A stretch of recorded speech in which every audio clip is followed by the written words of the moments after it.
اللہ پر بھروسے کی کہانی۔ ایک عورت کہتی ہے کہ میرا خاوند کسی وجہ سے لمبی مدت کے لیے غائب ہو گیا۔ اس وقت میں ایک کم عمر بچے کی ماں تھی، جبکہ میرا ضعیف العمر باپ بھی ہمارے ساتھ ہی رہتا تھا۔ ہماری غربت اور مفلسی اپنی انتہا کو تھی اور اکثر اوقات ہمارے گھر میں کھانے کے لیے کچھ نہیں ہوتا تھا۔ اگر دوپہر کا کچھ کھا لیتے تو رات کو بھوکا سونا پڑتا۔ صبر کے ساتھ ہم ہر حال میں اللہ کا شکر ادا کرتے تھے۔ ایک رات کو تو بھوک اور افلاس نے ہمارا وہ امتحان لیا جو اس سے پہلے کبھی نہیں لیا تھا۔ میری بیٹی کو شدید بخار نے آ لیا۔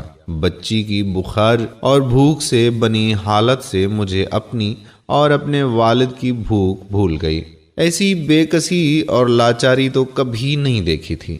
بے قراری حد سے بڑھی تو مجھے اللہ تبارک و تعالی کا یہ قول یاد آ گیا کہ بھلا کون بے قرار کی التجا قبول کرتا ہے جب وہ اس سے دعا کرتا ہے، اور کون اس کی تکلیف کو دور کرتا ہے۔ جی ہاں، ہر قسم کی تکلیف، چاہے وہ بھوک کی ہو یا بیماری کی یا غربت و افلاس اور گناہوں کی، کون ہے اس ذات پاک کے سوا جو ان سب تکلیفوں کو دور کر سکتا ہے۔ یہ سب سوچ کر میں اٹھی اور جا کر وضو کیا۔ واپس آ کر بچی کے ماتھے پر پانی سے بھیگی ہوئی پٹی رکھی اور اللہ کے حضور نماز کی ادائیگی کے لیے کھڑی ہو گئی۔ مختصر سی نماز پڑھنے کے بعد ہاتھ اٹھا کر بچی کے لیے دعا کی، اس کے ماتھے سے پٹی اتار کر دوبارہ پانی سے بھگو کر رکھی اور ایک بار پھر نماز کے لیے کھڑی ہو گئی۔ نماز کے بعد ایک بار پھر بارگاہ الہی میں دعا کے لیے ہاتھ اٹھائے۔ دعا سے فراغت پر پانی کی پٹی تبدیل کی اور دوبارہ نماز کے لیے کھڑی ہو گئی، اور یہ عمل میں نے کئی بار کیا۔ جب میں یہ سب کچھ بار بار دہراتی رہی تو کسی نے دروازہ کھٹکھٹایا، اس حیرت کے ساتھ کہ بھلا رات کے اس پہر کون ہو سکتا ہے۔ میرے والد نے پوچھا، کون؟ اور جواب آیا، میں ڈاکٹر ہوں۔ میں اور میرے والد ہم دونوں ایک دوسرے کو حیرت سے دیکھ رہے تھے کہ اس کو کس نے بلایا ہے۔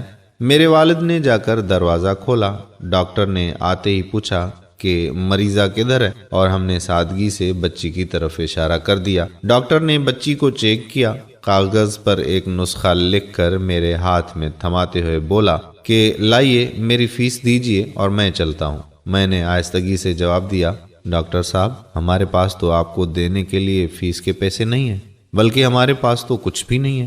میرا یہ جواب سنتے ہی ڈاکٹر جھلا اٹھا اور غصے سے تقریباً دھاڑتے ہوئے بولا کہ اگر فیس دینے کے لیے پیسے نہیں تھے تو مجھے آدھی رات کو فون کر کے کیوں بلایا تھا؟ کیوں مجھے اس طرح بے آرام کیا ہے تم لوگوں نے؟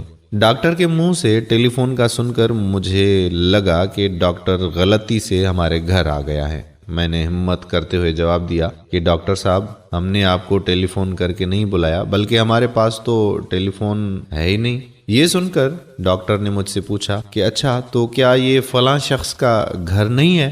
میں نے کہا نہیں ڈاکٹر صاحب، فلاں صاحب ہمارا ہمسایہ ہے۔ یہ سن کر ڈاکٹر تھوڑا سا خاموش ہوا اور پھر ہمارے گھر سے نکل کر ہمارے ہمسائے کے گھر چلا گیا، اور ہم خجالت اور شرمندگی سے خاموش بیٹھے رہے۔ تھوڑی دیر ہی گزری تھی کہ ڈاکٹر ایک بار پھر ہمارے گھر آیا، آنکھوں میں آنسو اور رندھی ہوئی آواز میں بولا کہ اللہ کی قسم، تمہارے گھر سے اس وقت تک نہیں جاؤں گا جب تک تمہارا پورا قصہ نہیں سن لوں۔ اور میں نے ڈاکٹر کو اپنا پورا قصہ سنا ڈالا کہ کس طرح میں بچی کے ماتھے پر پانی کی پٹیاں رکھ رہی تھی اور اللہ کے حضور دعا بھی مانگ رہی تھی۔ ڈاکٹر جلدی سے اٹھ کر باہر چلا گیا اور کچھ دیر کے بعد ہمارے لیے رات کا کھانا اور بچی کے لیے دوائیں اور کچھ گھریلو ضروریات کے سامان کے ساتھ لوٹا۔ ساتھ ہی اس نے ہمیں بتایا کہ اس کی طرف سے ہر مہینے ایک تنخواہ ہمیں اس وقت تک ملتی رہے گی جب تک اللہ چاہے گا۔ جی ہاں دوستو، یہ اللہ پر بھروسے کی کہانی ہے۔ صرف یاد دہانی کے لیے اللہ تبارک و تعالی کی ذات پر اس سے بھی بڑے بھروسے کی کہانی سنیے کہ سیدنا موسیٰ علیہ السلام اپنے تعاقب میں آنے والے دشمنوں سے خوفزدہ جان بچاتے ہوئے اہل مدین کی طرف پہنچے۔ کنویں پر کھڑے 2 لڑکیوں کے ریوڑ کو پانی پلا چکے تو انہوں نے کوئی معاوضہ طلب نہیں کیا۔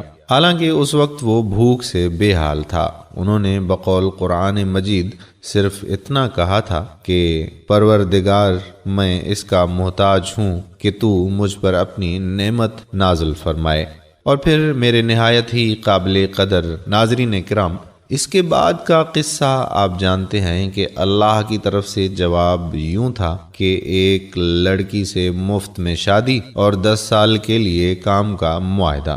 تو قصہ المختصر وہ حاصل تحریر کہ میرے پیارے مسلمان بہن بھائیوں، اللہ پر بھروسہ کیجیے، کیونکہ اللہ تو ہمیں ہماری جنم دینے والی ماؤں سے بھی زیادہ پیار اور محبت کرتا ہے، تو وہ کیسے ہماری کوئی بات رد کر سکتا ہے؟ نہایت معذرت کے ساتھ کڑوا سچ تو یہ ہے کہ مجھ گنہگار سمیت ہم سب اس ذات باری تعالیٰ سے اس طرح مانگتے ہی نہیں کہ جس طرح مانگنے کا حق ہوتا ہے۔ اللہ تعالیٰ مجھ گنہگار سمیت ہم تمام مسلمانان عالم کو ذات رب العالمین پر مکمل اعتماد و ایمان رکھتے ہوئے ہر مصیبت، امتحان، آزمائش اور پریشانی پر صرف اپنا محتاج کرے، اور تا حیات عین صراط مستقیم پر چلنے کی کامل توفیق عطا فرمائے۔ وقت نزا کلمہ توحید و رسالت نصیب فرمائے۔